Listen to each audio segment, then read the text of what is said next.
Subscribe now and press the bell icon. Never miss an update. Hello guys, welcome to our education world online class.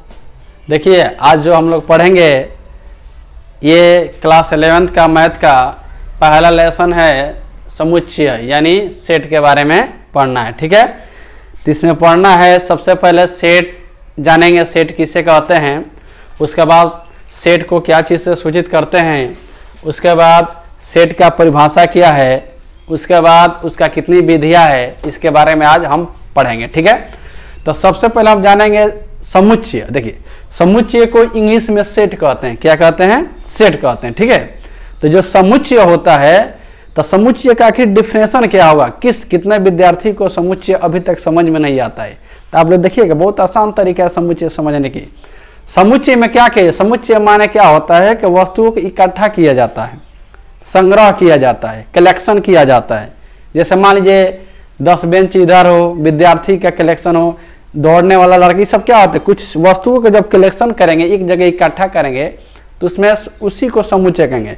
लेकिन सब collection समुच्चय नहीं होता है। क्यों? क्योंकि समुच्चय जो है, समुच्चय का परिभाषा कहता है सुपरिभाषित वस्तुओं के संग्रह को समुच्चय कहेंगे। देखिए, यानी समुच्चय का जो परिभाषा है, सुपरिभाषित वस्तुओं के संग्रह को समुच्चय कहते हैं। आइए जाने सुपरिभाषित क्या होता है। सुपरिभाषित का अर्थ यह हुआ कि ऐसा परिभाषा चुना जाए कि मेरे लिए भी वही परिभाषा हो, और कोई दूसरा टीचर बनाए तो वही परिभाषा हो, या आपके लिए भी वही परिभाषा हो। एग्जाम्पल के तौर पर मैं कहूँगा कि बताइए भारत के वर्तमान प्रधानमंत्री कौन है, तो मेरा जवाब होगा श्री नरेंद्र मोदी, और आपका भी जवाब होगा श्री नरेंद्र मोदी। चाहे कोई अमेरिका के भी आदमी से पूछा जाएगा कि बताइए भारत के प्रधानमंत्री कौन है, वो भी नरेंद्र मोदी कहेंगे। यानी दुनिया के सभी लोग जवाब दे रहे हैं, क्या एक ही जवाब आ रहा है, श्री नरेंद्र मोदी ही हमारे भारत के प्रधानमंत्री है। तो क्या हो गया, ये सुपरिभाषित डिफिनेशन।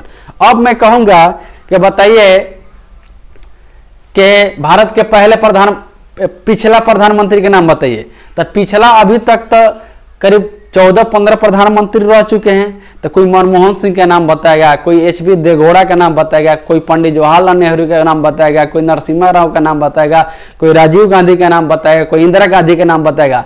तो अलग अलग परिभाषा अलग अलग लोग देंगे। कोई कहेंगे इंदिरा गांधी थी, कोई कहेंगे राजीव गांधी, वो अपना अपना समय के बताएंगे। तो वो जो परिभाषा है वो सुपरिभाषित नहीं है।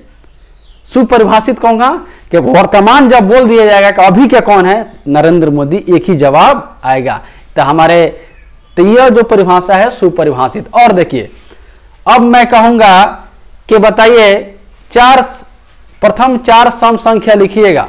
तो प्रथम 4 सम संख्या 2, 4, 6, 8, यह वस्तुओं का संग्रह कर दिए।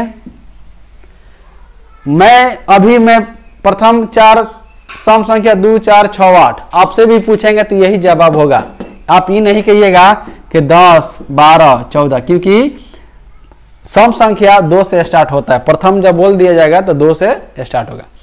आपसे कहा जाएगा कि 10 प्राकृतिक संख्या लिखिए, तो आप क्या लिखिएगा, 1, 2, 3, प्रथम 10 प्राकृतिक संख्या यही लिखिएगा। ठीक है, लेकिन कुछ ऐसे डिफिनेशन होता है कि जो आपका जवाब अलग हो सकता है, मेरा जवाब अलग हो सकता है। एग्जाम्पल के तौर पर मैं कहूंगा कि भारत के या सबसे खतरनाक जानवर शेर है, तो कोई दूसरा कहेगा सर शेर कैसे है, सबसे खतरनाक जानवर में चीता भी आता है, लोमड़ी भी होता है। तो क्या होगा, डिफिनेशन बदल जाएगा। डिफिनेशन, क्योंकि यह आकलन नहीं किया जा सकता है कि शेर खतरनाक है, कि हाथी खतरनाक है, कि बाघ खतरनाक है। तो यह जो डिफिनेशन होगा ये समुच्चय का नहीं होगा। समुच्चय का डिफिनेशन देखिए सिंपल है, यहाँ पर लिखे हैं सुपरिभाषित वस्तुओं के संग्रह को समुच्चय कहते हैं। यह सीबीएसई लड़कों के लिए है, a collection of well defined, यानी वैसे चीज जो समुच्चय सुपरिभाषित objects is called a set. यानी जो समुच्चय का डिफिनेशन सुपरिभाषित का अर्थ होता है कि मेरा लिए जो परिभाषा था उस परिभाषा सब पर लागू होगा, उस परिभाषा के अनुसार आपका भी जवाब और मेरा भी जवाब एक ही होगा, उसी को कहेंगे सुपरिभाषित। एग्जाम्पल के तौर पर कहा जाएगा कि 10 सबसे तेज विद्यार्थी को निकालिए। तो तेज विद्यार्थी की आखिर आकलन कैसे किया जाएगा, कैसे तेज है?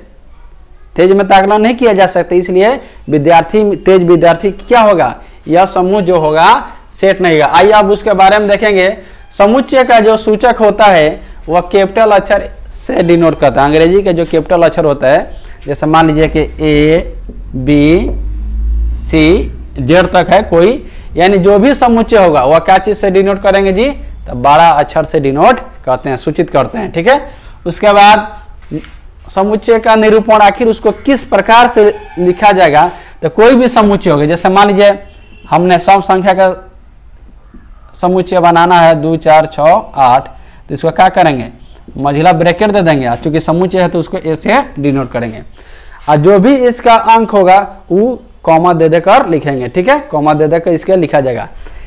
इसमें जो सदस्य होता है उसको क्या कहेंगे, अव्यय कहते हैं, यानी जो संग्रह वस्तुओं का समुच्चय का होता है वह अव्यय या सदस्य कहा जाता है। यानी 2 4 क्या है, कोई पूछा जाएगा सेट ए में कौन कौन सदस्य है, तो 2 है, 4 है, 6 है और 8 है। ठीक है, अब जानकारी लेंगे कि समुच्चय निरूपण की विधि। आखिर समुच्चय के निरूपण करने की कौन विधि है, तो कितना विधि है जी, 2 विधि है। पहला सारणी या तालिका रूप विधि, दूसरा का प्रतीकात्मक या समुच्चय निर्माण विधि। तो आइए इसको जानते हैं ये क्या चीज है।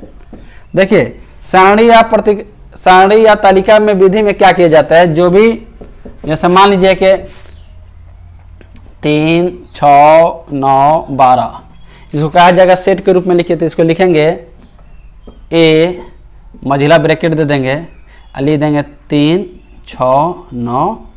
यानी इस विधि में क्या किया जाता है, जो समुच्चय का अव्यय है वो मझिला ब्रैकेट के अंदर एक एक अंक के बाद कॉमा दे देकर लिखा जाता है। ठीक है, तो उसको क्या कहा जाएगा, सारणी या तालिका रूप विधि उसको कहा जाता है। यानी उसमें क्या क्या सदस्य को कॉमा दे देकर लिखते हैं।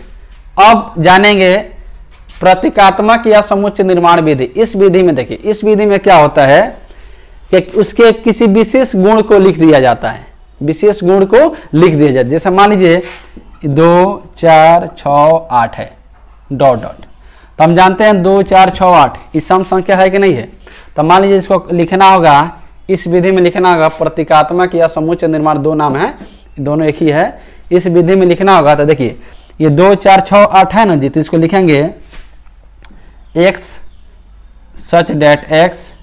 ठीक है,